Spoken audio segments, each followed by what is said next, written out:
بندہ مایوس ہو جاتا ہے کہ یار میرے اتنے گناہ، اتنی خطائیں، اب میں کیسے بخشا جاؤں گا؟ تو ان کے لیے تو وہی واقعہ میرا خیال ہے جو احادیث میں موجود ہے کہ ایک شخص جو تھا نبی پاک علیہ الصلوۃ والسلام نے صحابہ کو سنایا، جس کا مضمون ہے جس نے 99 قتل کیے تھے، اور جا کے لوگوں سے کہا کہ وہاں کے لوگوں سے پوچھا کہ کیا میری توبہ قبول ہوگی؟ تو کسی نے کہا تمہاری توبہ کہاں سے قبول ہوگی؟ حالانکہ وہ اپنے آپ کو ایک عالم کہتا تھا لیکن علم نہیں تھا۔ اس نے کہا 99 تو پہلے مار دیے، سینچری پوری کر لیتے ہیں۔ اس کو بھی قتل کر دیا۔ پھر خیال آیا کہ نہیں، میں نے بڑا غلط کام کیا ہے۔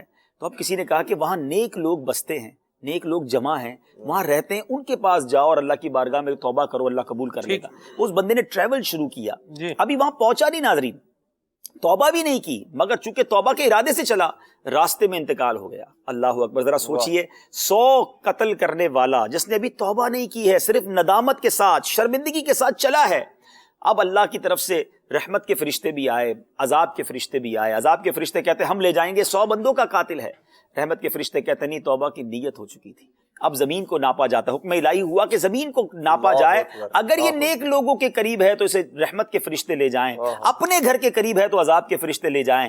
اللہ کی شان دیکھیں، علماء لکھتے ہیں کہ اس طرف کی زمین کو لپیٹ دیا گیا۔ اللہ کی بشیت یہ تھی، اللہ کی کرم نوازی یہ تھی کہ اس کو بخشا جانا تھا، تو اس زمین کو لپیٹ دیا گیا تاکہ حساب میں نیک لوگوں کے قریب ہو جائے، اور اس کی بخشش ہو گئی۔ علماء نے یہ واقعے کے تحت لکھا کہ جب یہ احادیث پاک سنا کر نبی پاک علیہ الصلوۃ والسلام سے جو ہمیں سننے کے بعد سیکھنے کو ملتا ہے کہ مایوس نہیں ہونا چاہیے، رب کی رحمت چاہتی یہی ہے کہ میرے بندے بخشے جائیں۔ اچھا، یہاں ایک اور بات بھی سیکھنے کو ملی کہ ابھی تو توبہ بھی نہیں کی تھی، کوئی نماز سجدے بھی شروع نہیں کیے تھے، اچھی نیت، دل سے کنیکٹیوٹی، چل پڑا تھا توبہ کے لیے، اللہ نے سارے گناہ معاف کر دیے۔ جو ہاتھ اٹھا لے، سر جھکا لے، آنسو بہا لے، چھوڑ دے گناہ کو اور نیک بن جائے، اس کی کیوں نہ بخشش ہوگی۔ جتنے بھی گناہ ہو گئے مدنی چل کے ناظرین، گھبرائیے نہیں، میرا رب بڑا کریم ہے، اس کے خزانے بہت ہیں، ہمارے جتنے بھی گناہ ہوں اس کی رحمت کے آگے کچھ نہیں ہیں۔ وہ ایسا کریم ہے، شاعر لکھتے ہیں نا، تو کریم ہی جو ٹھہرا تو کرم کے کیا ٹھکانے،